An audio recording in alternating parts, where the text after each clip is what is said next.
Bonjour à tous, bonjour à toutes, bienvenue dans un nouveau Dragon Mag. L'année est passée à une vitesse folle et nous voilà déjà arrivés au tout dernier Dragon Mag de 2024, d'une folle course derrière Brest en championnat pour finir par conquérir un 26e titre de championne de France, en passant par la coupe mais aussi une troisième participation au Final Four. Metz Handball a une nouvelle fois connu une année mouvementée et brillante. L'équipe première en championnat et en Champions League semble partie sur de très bonnes bases qu'il faudra concrétiser début 2025, mais pour l'heure, place au bilan avec une émission spéciale supporter et je suis très bien entouré. Je vous fais les présentations assez rapidement. À ma droite, eh bien, nous avons Pierrick. Pierrick, on t'a vu en divers déplacements, parfois avec un maquillage jaune et bleu sur le visage, un chapeau. Bienvenue dans Dragon Mag. Salut Mathieu, bonjour à tous. Heureux d'être là du coup pour la première fois sur ce plateau pour cette fin d'année. Un grand plaisir. À tes côtés, nous avons Martine qui nous revient tout droit de Vienne. Ça va? Oui, tout à fait. Le décalage horaire qui n'existe pas avec Vienne est bien géré. Parfait, bonjour tout le monde. Et en face, nous avons Maxime qui se cache derrière la page Instagram Handmess entre stats, actu et différentes choses avec brio de surcroît. Une petite stat là pour démarrer l'émission. Oula. Un chiffre, non, 6. Ok, ce sera donc le chiffre d'émission 6. Je vous propose qu'on aille tout de suite vers la première mi-temps. On va essayer de digérer, et ça c'est pas facile, l'Euro 2024 qui vient de se clore. C'est parti.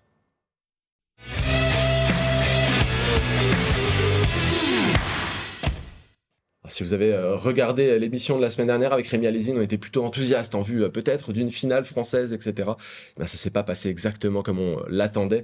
Comme en 2022, l'équipe de France repart avec une médaille en chocolat particulièrement amère. Le bilan des matchs à élimination directe est très dur avec une claque reçue des mains du Danemark en demi-finale, puis une défaite rageante face à la Hongrie pour la médaille de bronze. Martine, toi qui étais à Vienne, comment était l'ambiance et comment est-ce que tu as vécu tout ça ?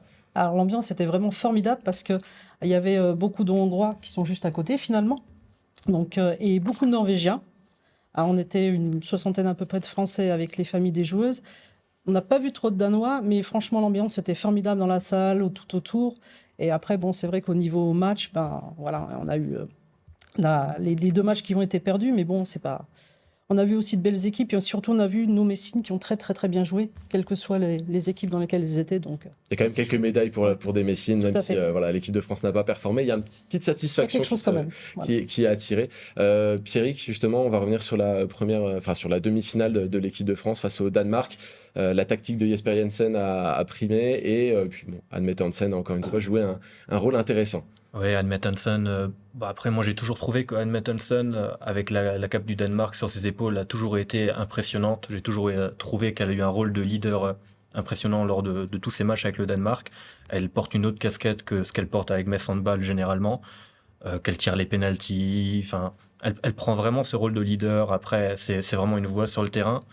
Et puis je trouve qu'accompagnée de Elena Elver au poste de demi-centre, ça a été un duo formidable qui nous a mis la misère, si je peux dire, contre la France. Et un très beau match de la part du Danemark contre les Françaises, ouais. Elles ont su élever leur niveau de jeu parce qu'elles n'avaient pas commencé la compétition de la meilleure des manières. Elles étaient un peu avec un niveau qui était en dents de scie. Puis finalement, on les a vues célébrer. Et ça, c'est aux dépens des Françaises. Mais quelque part, on peut se satisfaire de voir ces joueuses-là aussi faire des beaux parcours. Maxime, je vais te proposer de revenir aussi sur la petite finale où là, on a eu un schéma qui ressemble un tout petit peu. Finalement, l'équipe de France muselée par une équipe de Hongrie qui avait très faim, qui était vraiment affamée. 12 ans sans médaille et qui a certainement eu plus faim que l'équipe de France. Ouais, c'était un match compliqué.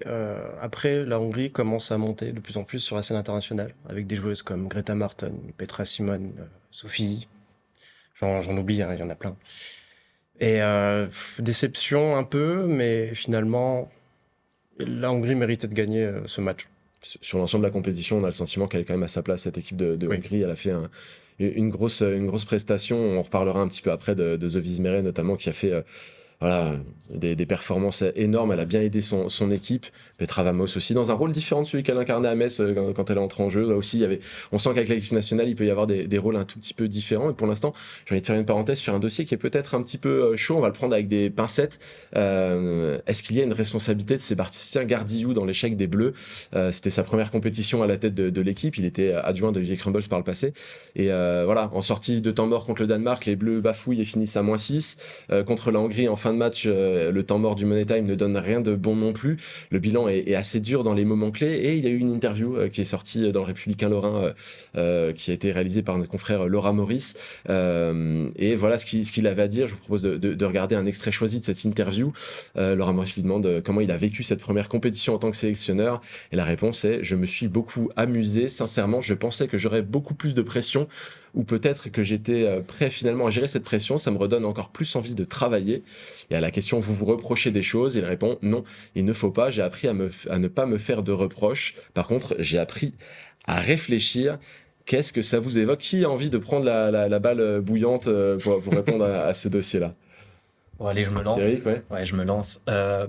Alors pour moi, je trouve que Sébastien Gardiou a partiellement raison, partiellement tort dans sa réflexion d'après-match. Pour moi, faire quatrième d'un euro, c'est décevant quand on est un pays comme la France. On a fait deuxième au dernier JO. Le dernier euro, ok, c'était encore avec Olivier Krumpholz, mais on n'avait non plus pas fait le podium. Ouais. Je trouve ça décevant qu'on arrive pas là sur deux compétitions d'affilée à ne pas faire le podium. Ces sorties de temps mort, j'ai un peu de mal avec ces sorties de temps mort parce que je trouve qu'il n'y a pas vraiment de réaction sur le moment présent.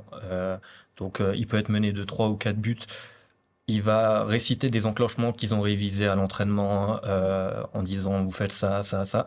Mais sur l'instant T, selon comment que le match se passe, des fois ces enclenchements ne vont pas passer en fait. Et j'ai un peu du mal avec ça. Et on voit à un moment même Grazadi qui en sortie de temps mort dit mais je dois aller où Et puis Sébastien qui part parce que le temps mort se termine quoi.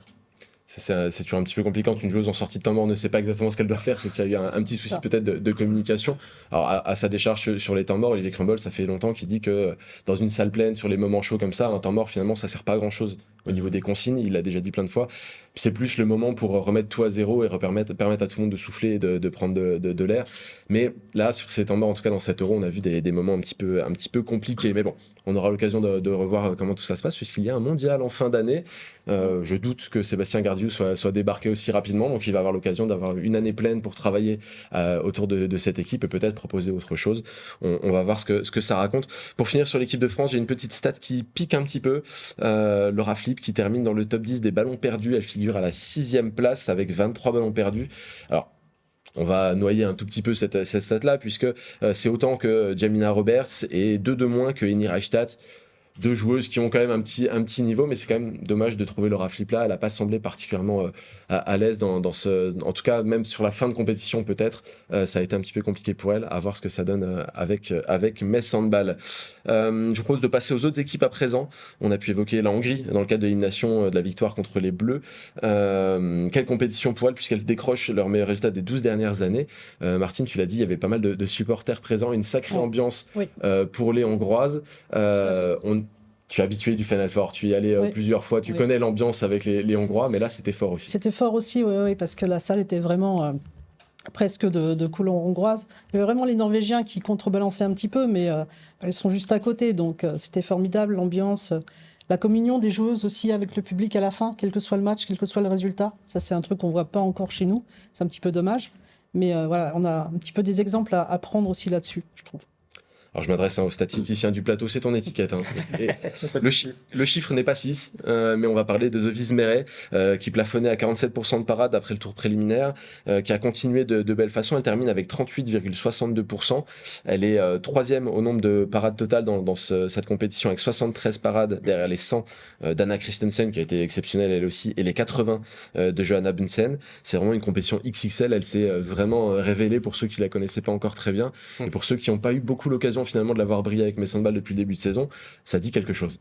Oui, malheureusement, Cléopâtre Darleux est arrivée et elle est passée pour numéro 1. Sophie, c'est une joueuse exceptionnelle. On le voyait déjà avant qu'elle arrive à Metz. Elle avait des stats assez incroyables aussi et elle faisait des arrêts aussi incroyables. Moi, ça ne m'étonne pas, finalement. J'espère qu'elle aura le temps de jeu qu'elle mérite à Metz. Après, ça, c'est Manu qui décidera. Voilà. Est-ce que vous la voyez prendre un peu de temps en plus à Metz avec cette performance-là? On sait qu'Emmanuel Mayonnaud a scruté toutes les performances pendant l'Euro. Hein, c'est vraiment le genre à regarder tout ce qu'il y a à regarder. Elle a dû prendre des points. Je sais pas, Martine, ce que tu en penses. Après, c'est compliqué dans une relation à 3 gardiennes de gagner des points. c'est compliqué. Après, effectivement, l'année précédente, elle en avait déjà beaucoup marqué parce qu'elle était déjà exceptionnelle à Moson. Ouais. Et là, elle a montré son niveau qu'elle a d'habitude. Moi, je trouve que c'est dommage, effectivement, en Ligue des Champions, qu'on la voit juste rentrer pour les pénaltys, alors qu'elle pourrait faire quelque chose d'extraordinaire, passer derrière Cléopâtre après. Et on a effectivement 2 grandes gardiennes internationales de haut niveau. C'est difficile de Et c'est prendre difficile pour la des troisième points. aussi. Ouais. Cette relation est assez particulière. On va voir comment ça se décante sur la suite de la saison. Je vous propose qu'on se dirige vers la finale avec cette équipe du Danemark toujours très bien coachée. Ouais, je suis dans le train de Jesper Jensen depuis longtemps, mais vous m'entendrez pas dire autre chose. L'équipe a su élever son niveau de jeu quand il le fallait, mais face à la Norvège qui est tout simplement dans un autre univers, c'était impossible de briller. Pierrick, qu'est-ce que tu as pensé de cette performance, malgré tout, d'aller chercher une médaille d'argent pour le Danemark? Non, mais pour le Danemark, aller chercher cette médaille d'argent, c'est très bien parce que justement, je trouve que c'est l'équipe qui a du mal à choper les bonnes médailles ou en tout cas à aller en finale. Ils ont souvent du mal. C'est souvent la France et la Norvège qui se partagent le gratin. Mais non, c'est très bien pour le Danemark. Après, on se doutait sur la compétition, déjà rien qu'aux phases de groupe, que la Norvège était pour moi intouchable. Honnêtement, je ne voyais pas qui allait les chercher. Ok, il n'y avait pas Stine Oftedal, il n'y a plus Nora Mork. Mais cette équipe, guidée par Heini Reichstadt, a été impressionnante du début à la fin de la compétition, oui. Malgré même certaines blessures, certaines joueuses absentes, etc. Quand il y a quelqu'un d'autre qui rentre, on a l'impression que c'est exactement le même rouleau compresseur. C'est vraiment un effectif qui est homogène et qui est très très très dur à déstabiliser. On a déjà cité son nom un petit peu plus tôt, mais c'est Anne Mette Hansen qui a fait une très bonne performance, en tout cas du côté du Danemark. Elle a aidé à ce que cette équipe aille jusqu'à ce niveau de compétition, parce que c'était pas forcément une évidence. 40 buts sur 62 tirs, 64,5% de précision en 9 matchs. Et un rôle particulièrement différent de ce qu'elle peut faire à Metz Handball. À Metz Handball, elle a un peu un rôle de pilier où elle est un peu la joueuse à qui on peut faire confiance en toute situation, mais elle est bien dans son rôle d'arrière, etc. Là, elle a un peu joué demi-centre, elle tirait les pénaltys, etc. Qu'est-ce que tu en as pensé, toi, Maxime? Anne Mette est très décisive en fait dans des matchs à coup près comme ça. Ouais. On a pu le voir au Final Four l'année C'est vrai. dernière. C'est une des joueuses qui se démarque le plus en général. Ça ne m'étonne pas qu'elle ait ce rôle dans l'équipe du Danemark. C'est une joueuse, en tout cas, qui est particulièrement stable. Hein. Parfois, on peut entendre, en discutant avec certains supporters, qui disent oui, mais on la voit pas assez décisive à Metz Handball, etc. C'est une joueuse qui s'adapte vraiment au contexte de jeu. Et pour en avoir discuté plusieurs fois avec le staff de Metz Handball, c'est une joueuse en qui ils ont parfaitement confiance. Et c'est elle aussi qui a permis de lancer de belle manière Lena Granvaux quand elle est arrivée ou Petra Vamos quand il y avait besoin d'une certaine stabilité. C'est la joueuse qui prend aussi les bonnes responsabilités et pas seulement en tirant au but ou pas seulement en faisant un stop défensif. Non, c'est dans l'ensemble du jeu qu'elle est capable de se démarquer. En tout cas, ça fait chocolat pour la France, bronze pour la Hongrie, argent pour le Danemark et encore une fois or pour la Norvège, qui pourrait, pourquoi pas, avoir une petite crise de succession après la retraite de Tori Regarisson, ou pas. Hein, j'y crois pas trop en vérité. Verdict au Mondial 2025 en fin d'année, les Bleus devront défendre leur titre, puisqu'elles sont championnes en titre, ce sera aux Pays-Bas et en Allemagne. Pour le moment, on va passer à la deuxième mi-temps. Il est temps de faire le bilan de 2024 pour Metz Handball, c'est parti.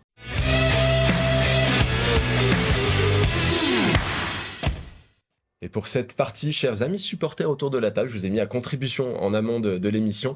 Et j'invite d'ailleurs tous les autres qui nous regardent à partager leurs avis en commentaire de l'émission également après coup. Je vous ai demandé votre top flop de la saison. Alors pas question de parler de joueuses en disant un flop, etc. Non, je vous ai plutôt parlé de la situation du match ou du moment que vous avez préféré. Et à contrario, le moment qui a été peut-être le plus compliqué ou une déception que vous avez pu rencontrer. Et on va pouvoir les commenter en quelques instants. Et c'est toi, Maxime, qui va commencer. Ton top, c'est le déplacement à Nancy pour recevoir la Team Esbjerg. Et ton flop, c'est la Coupe de France 2024. Explique-nous tes choix. Alors le top, effectivement, le match à Nancy face à Esbjerg était juste, je pense, le meilleur match de cette année en fait. L'équipe a réalisé un exploit en les battant. Alors, quand ça se joue à Nancy en général, on a plutôt tendance à gagner. On avait joué Vipers. C'est vrai qu'il y a un bon passif Vipers l'année précédente, ça s'était bien passé, alors que Vipers sortait quand même d'une double victoire en Coupe d'Europe. Voilà. Alors j'aurais pu redécrypter le match comme ça, mais je me souviens encore de ce but magnifique de Lucie Granier, qui, je pense, a fait le tour de la toile. Ouais, il est passé un peu partout sur Internet, ce but-là, c'est vrai. Voilà. Et à contrario, donc pour ton flop là. Alors je vois Louise Burgard derrière toi qui part. Ça aurait pu être mon flop parce que c'est ma joueuse de cœur. Non, ça serait la Coupe de France qui a été scindée en deux cette année. Je ne sais pas pourquoi. Ça doit être... c'est un rendez-vous qui doit être, comment dire, la fête du En handball. fait, ouais. Et j'ai pas trouvé cette fête, en fait. Si je prends la fête du handball féminin cette année, ça a été le match de Metz face à Strasbourg, Oui. qui s'est joué dans un Rhenus complètement plein, avec les moyens du club, que j'ai trouvé assez incroyable, quoi. Ouais, c'est vrai. C'est vrai que la fête du handball, on est passé un petit peu à côté avec cette Coupe de France. Alors, je crois que c'était pour essayer d'attirer plus de public et puis aussi pour l'inclusion en mettant les handballs adaptés en compétition au même moment, ce qui pouvait pas être fait sur une seule et même journée. Mais c'est vrai qu'avoir séparé la finale masculine et la finale féminine au plus haut niveau a créé un truc un petit peu spécial. Et la salle était pas remplie, l'ambiance était un petit peu terne. Et on va en reparler dans quelques instants, parce que tu n'es pas le seul à l'avoir mis en flop pour ton année 2024, puisque on va passer à toi, Martine. Du côté top, tu as mis le Final Four, et du côté négatif, la Coupe de France. Tu pourras rajouter ce que tu voudras, on va commencer par le top. Alors, le Final Four, parce qu'il ne faut pas banaliser quand même ça. 3 fois aller jouer pour la quatrième, enfin pour les 4 meilleures équipes, dans les 4 meilleures équipes européennes, finalement en 5 ans, c'est quand même pas négligeable, c'est pas un truc à banaliser. Et je trouve qu'en plus, il y a beaucoup de supporters qui sont déplacés aussi cette année. On avait un beau mur jaune. Ce beau mur jaune dans cette magnifique salle du MVM Dome, c'était quelque chose. Et j'imagine que les joueuses sur le terrain, bon, malgré le résultat qu'on a connu, ça devait être aussi très impressionnant pour elles de voir tout ça en tout cas. Alors le résultat est ce qu'il est, on va en reparler. On va pas en reparler. Quelqu'un d'autre a prévu d'en parler quelque part. Mais quand même, c'était une belle fête du handball. Pour le coup, on parlait des fêtes du handball, il y a aussi à l'international celle-ci qui est particulièrement remarquable. Et sur la Coupe de France, quelque chose à ajouter? Je suis d'accord, tout à fait, parce que j'ai trouvé ça... c'est vraiment la fête où on se retrouve tous, où les filles peuvent voir justement des matchs des garçons, et inversement, on ne va pas se déplacer forcément à Montpellier ou à Nîmes pour aller voir des matchs. Et donc là, je trouve que ça a été gâché de scinder ça en deux. Alors, je peux comprendre qu'il fallait essayer la Didas Arena, ok, mais non, franchement, moi, je ne suis même pas allé. Voilà. D'ailleurs, j'ai pas d'informations sur la manière dont ça va se dérouler cette année. J'espère qu'en réflexion, il y a quelque chose de différent, parce que On demande à Strasbourg d'organiser. Ouais. peut-être. Pourquoi pas, c'est vrai qu'ils savent accueillir du monde. On va passer à toi, Pierrick, pour le dernier top flop. Toi, de ton côté, tu as choisi en top le Final Four, et en flop, le Final Four. Explique-nous. Alors pour moi, le Final Four en top, premièrement pour le point de vue organisationnel de la part de l'EHF, parce que je trouve que chaque année, bon, on y est allé donc 3 fois, c'est toujours une réussite. Le partage avec les supporters d'autres équipes, c'est quelque chose de magnifique. On se retrouve dans les travées de la salle à partager des selfies. C'est vraiment génial. Des beaux échanges d'écharpes aussi en général. Des beaux échanges d'écharpes, oui, oui, vraiment beaucoup d'échanges d'écharpes, surtout avec les supporters de Győr qui adorent ça. Mais non, et pour le Final Four, tout ce qui est aussi organisation du point de vue du club, justement aussi, parce que cette année on avait reçu un papier, donc le guide du supporter. Ouais. Donc j'ai adoré cette innovation, et ça a permis à beaucoup de supporters, je pense, que ce soit ceux qui étaient déjà les 2 autres fois et les nouveaux, de découvrir les lieux culturels de la ville, les arrêts de métro importants, le QG du supporter du dimanche soir. Et donc niveau organisation du point de vue du club, c'était super. On commence à être rodé à Metz. Très clairement. On va voir, on espère une nouvelle participation, mais ça c'est encore autre chose, il faut aller la chercher, il y a encore une longue compétition. Je vous livre rapidement mon top flop là comme ça, mais bon, j'ai triché parce que j'en ai pas pris un de chaque côté. En top, j'ai noté la victoire à Brest, parce que après avoir bataillé pour essayer de reprendre la main au niveau du championnat, eh bien, il a fallu le faire. Et puis ça a aussi occasionné un Dragon Max spécial, je vous invite à aller le voir en replay, il est toujours disponible, sur un petit peu la rivalité entre les 2 clubs, avec des membres de la presse locale et puis des supporters aussi. Et en flop, eh bien, le Final Four, pour malheureusement la déception de cette 4e place, on sentait qu'il y avait moyen de faire autre chose. La Coupe de France, on en a suffisamment parlé. L'instabilité financière du handball féminin, Nantes en a fait les frais. Et comme chaque année, les calendriers démentiels. Je vais pas élaborer plus que ça, parce que j'ai déjà assez triché. Mais je vous propose de passer tout simplement à la séquence suivante, puisque je vous ai demandé votre Dragon de l'année. Et ça, c'est un petit peu plus réjouissant déjà. Et Pierrick, tu as fini la séquence précédente. C'est toi qui as l'honneur de commencer. Et ta joueuse, eh bien, c'est tout simplement une joueuse assez importante dans l'effectif. Oui, je pense que beaucoup de gens la connaissent quand même. Chloé Valentini, voilà la capitaine de l'équipe. Non, pour moi, c'était pas un choix évident parce que pour moi, je pense que ça se bataille avec Sarah Boutit parce que bon, qui dit joueuse de l'année dit une joueuse qui termine la saison 2023-2024 et commence la saison 2024-2025. Donc ça en éliminait déjà quelques-unes. Mais non, Chloé Valentini, pour moi, c'est la meilleure ailière gauche du monde, que ce soit du point de vue offensif, défensif, contre-attaque, jeu placé. Pour moi, il y a pas mieux. Donc voilà mon choix pour cette année. Alors j'ai bien entendu ce que tu as dit. Une joueuse de l'année, ça doit être une joueuse qui finit la saison 2023-2024 et commence la saison aussi 2024-2025 sur le même maillot. Eh bien, vous allez pouvoir vous battre parce que Maxime ne pense pas la même chose. Quelle est ta joueuse de l'année, Maxime? Disons que c'était très compliqué, puisque pour moi, la joueuse de l'année, c'est l'équipe entière, en fait. Et ça va faire plaisir à notre script Lorraine qui en rêve. Oui, effectivement. Alors, j'ai quand même choisi Atadou Sakho pour sa superbe année. Je me suis basé beaucoup sur mes tweets, en fait, où j'ai demandé qu'on construise une statue d'Atadou Sakho à Metz. Bon, ça s'est toujours pas fait, je sais pas pourquoi. C'est peut-être dans les cartons, hein. Peut-être une toute petite. Peut-être une toute petite. Mais oui, Atadou a été démentiel, on peut le dire. Hein. Quand je voyais des commentaires de Hongrois qui critiquaient son arrivée, je pense qu'aujourd'hui, ils ont tout de suite remballé leurs propos. C'est une joueuse qui monte et qui continue encore de monter. Elle le prouve encore en équipe de France. Et jusqu'où elle va aller. Oui. Avec les supporters hongrois qui critiquaient son arrivée étaient peut-être les mêmes que les supporters de Metz Handball qui critiquaient son arrivée depuis Nice parce qu'ils disaient mais c'est une joueuse de Nice, qu'est-ce qu'elle va nous apporter? Ouais. Donc c'est là où on se dit aussi que elle sait toujours un petit peu se nourrir de l'adversité pour aller plus loin. Martine, toi tu as choisi une joueuse qui est aujourd'hui une des joueuses un peu les plus emblématiques du club. Ouais. Un indice chez vous? Je trouvais, Raconte-nous, Martine. c'est très très compliqué à choisir effectivement, mais il faut quelqu'un qui était là l'année dernière qui continue cette année. Et ça, j'avoue que Sarah, elle m'impressionne de plus en plus parce qu'elle a progressé en attaque, en défense. Elle est vraiment super stable. Je l'ai jamais entendu râler sur un terrain. Vraiment, elle est adorable et elle progresse, elle travaille et je pense qu'il faut reconnaître ça à un moment donné aussi. Ah, en équipe de France, malheureusement, elle n'est pas assez utilisée. Mais bon, j'espère que ça ira mieux avec Sébastien dans les prochaines rencontres. Voilà. En tout cas, pour clore cette partie top flop, puis joueuse de l'année, on n'oublie pas au passage que Metz Handball a récolté un 26e titre de championne de France, une ancienne Coupe de France, participé à son 3e Final Four, tout en réalisant des parcours incroyables en championnat et en Champions League. Nos choix, ce qu'on a pu évoquer, c'est vraiment une partie de ce qu'on peut évoquer sur Metz Handball sur la saison, un club qui banalise aussi les très bons résultats. Donc voilà, je tenais quand même à le préciser, ça reste des avis individuels et on ne veut froisser personne, bien évidemment.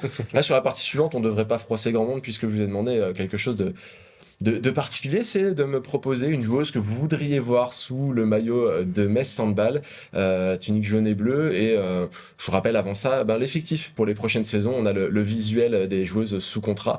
Il y a du beau monde pour 2026. Il y a encore plus de beau monde pour 2027. Et il y a déjà des petites promesses pour 2028. Donc Metz Handball a déjà construit un très bel effectif, mais ça vous a pas empêché d'avoir quelques idées sympathiques. Et de ce côté-là, eh bien, pour ce moment fiction, on va démarrer avec toi, Martine. Ce sera pas une surprise pour ceux qui te connaissent un tout petit peu. Non. La joueuse que tu souhaites voir à Metz Handball a déjà porté le maillot du club. Tout à fait. Elle est en prêt actuellement, donc elle appartient à Metz Handball. Et c'est vrai que j'aimerais bien revoir venir Mélanie Alter, forcément. Il n'y a pas que moi qui le pense. Quand je discute dans les travées des arènes, on est pas mal à le penser aussi. Mais c'est vrai que ce serait chouette de la voir revenir, parce qu'elle prend vraiment du temps de jeu en Hongrie, elle prend vraiment de l'expérience là-bas, et c'est dommage de laisser fiser un seul trésor ailleurs, en fait, finalement. Donc, on verra. Je croise les doigts. Mélanie continue à bosser. Là, on voit les images de la dernière fois qu'elle est passée par Metz. C'était quand elle était en prêt la saison dernière. Il y a quelques petits maillots en tribune. Voilà, on continue à bosser. Peut-être qu'il y aura des opportunités de revenir. Pierrick, c'est à toi la recrue que tu voudrais voir arriver à Metz Handball. C'est du costaud là, tu t'es pas privé sur la masse salariale, vas-y. Non, c'est du costaud, on en a déjà beaucoup parlé dans l'émission, hein, c'est pour ça que je l'ai choisi, parce que ça reste assez fantaisiste aussi. Mais Catherine Kleber, voilà, on a encore vu au dernier Euro, hein, la serial buteuse hongroise, hein, un bras gauche extraordinaire. J'adore vraiment cette joueuse, et puis ça ferait une petite complémentarité avec Petra et Jofi, on les laissera pas toutes les deux toutes seules non plus dans le clan hongrois de Metz Handball. Alors je vous ai mis en opposition tout à l'heure, mais cette fois-ci vous êtes d'accord, Maxime, tu avais aussi choisi cette joueuse qui a tapé fort hein, quand même lors de l'Euro, meilleure buteuse. Alors elle joue au FTC, hein, ça va être difficile de la déloger, mais Catherine Kluber pour toi aussi. Oui, c'est vraiment une joueuse qui sait un peu tout faire aussi. Et la voir avec Laura Flip, ça serait absolument merveilleux. Bon, je pense que c'est totalement utopique, hein, mais Vu les ambitions du FTC actuellement et le fait qu'elle soit Oui. déjà sous contrat, en effet. Et puis justement, avoir plusieurs joueuses encore hongroises, ça serait top aussi pour l'équipe. Voilà. Je parle pas forcément de l'équipe hongroise, hein, je parle pour Metz, bien sûr. mais bien sûr. Alors là, sur ce jeu-là, je me suis pas mouillé. Hein. J'ai pu poser des questions à Emmanuel Mayonnaise il y a pas longtemps sur les supporters qui m'avaient parlé de Petra Simon notamment. Il a répondu assez clairement. Hein, c'est pas possible. Elle est un peu dans le même cas hein, au FTC avec un contrat assez bétonné. Donc voilà, il y en a d'autres, mais on va voir. Mais Handball travaille en coulisses. On va voir un petit peu ce qu'on va avoir sur la fin d'année. Puis on sait qu'il y a des cadeaux de Noël qui ont été promis par le président. Alors des fois, ils arrivent un tout petit peu après Noël, mais on va surveiller ça de très près. Je vous propose un dernier tour de table. Je vous ai demandé de vous projeter sur 2025, votre vœu lié au handball. Je commence cette fois-ci. Pour ma part, je souhaite une nouvelle finale, enfin en tout cas, pas une nouvelle, une première finale de Champions League. Gagnée ou perdue, personnellement, je reste tout à fait raisonnable. Je prends une finale quelle qu'elle soit. Ça permettrait de progresser un petit peu, d'améliorer l'historique et puis de nous redonner de belles sensations en tribune. Je passe la main à Maxime, à toi. Quel est ton vœu pour 2025 du côté du handball? Alors je vais changer un peu parce que je pense que tout le monde veut la même chose. Bon, moi y compris, bien sûr. Retourner au Final Four, ça serait top. Non, moi ce serait plutôt souhaiter aux joueuses de s'amuser, surtout de ne pas se blesser, parce que les compétitions sont longues, très intenses, etc. On pense pas trop. Enfin, ça commence à venir, mais je sais pas comment dire ça. J'ai évoqué les calendriers démentiels tout à l'heure. Hein, Ouais, on se rejoint là-dessus avec des compétitions qui sont non-stop, que ce soit en équipe nationale, en championnat, etc.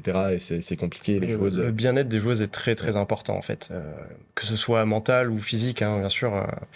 Et pour qu'une équipe performe, il faut que les joueuses soient au top de leur forme. On est bien d'accord là-dessus. Il y a une petite prise de conscience encore à faire. Et quand on en parle avec les joueuses, elles sont plutôt d'accord en général. Martine, quels sont tes vœux? La même chose en fait, pas de blessure, surtout pas de blessure, parce que on a encore vu là au championnat des joueuses qui sortaient avec le genou en vrac ou des ligaments, tout ça. Donc franchement, voilà, c'est le souhait le plus fort. Et puis si on peut aller chercher 3 médailles, je ne donne pas la couleur, mais 3 médailles, ça me va aussi. Des médailles. Voilà. On remplit la salle des trophées. Pierrick, c'est à toi que reviennent les vœux de la fin. Alors, comme mes deux chers invités accompagnés à mes côtés, la santé avant tout, donc la santé pour cette nouvelle année 2025. Et puis, deuxièmement, une année remplie de succès, je l'espère, avec des trophées, des titres, des médailles, tout ce qu'on aime à Metz Handball, en fait. Et continuer de partager voilà, ces belles émotions que procure le handball, voilà, parce que on partage de belles émotions et tous ensemble, réunis, donc joueuses, clubs, supporters. Et on est tous au centre de cette même passion, donc le handball. Donc je nous souhaite de continuer comme ça pour cette année, en espérant qu'il n'y ait pas un deuxième Covid qui arrive, quoi. Non, on n'en parle même plus de ça, c'est fini. Ça couperait bien tout ça, mais non, donc une belle année à tous, voilà. En tout cas, sur ces jolis vœux, il est déjà temps de refermer ce Dragon Mag. Merci à vous trois d'avoir été avec moi. C'était une première en compagnie de supporters comme ça. Elle a été plutôt réussie, je pense. Je laisserai nos spectateurs en juger. Mais personnellement, j'ai bien apprécié. C'était la dernière émission de 2024. Je vous remercie donc tous ceux qui ont participé à l'émission au cours de cette année, les chroniqueurs Rémi, Arthur, Thomas, Thibaut, les équipes techniques, réalisateurs, script, ingé son, René Anne, notre maquilleuse, Pascal Benzineb qui chapeaute l'équipe technique, Alexis, notre graphiste, les collègues journalistes guidés par Irani Tozik qui participent au reportage, mais aussi les confrères supporters invités croisés au fil des émissions, et enfin et surtout Metz Handball, Léa Guillou, Greg Muller, Emmanuel Moyenade et toutes les équipes en coulisses, le staff et les joueuses avec qui il est toujours aussi agréable de travailler. On se retrouve le 10 janvier. D'ici là, passez de bonnes fêtes et prenez soin de vous et de vos proches. À bientôt.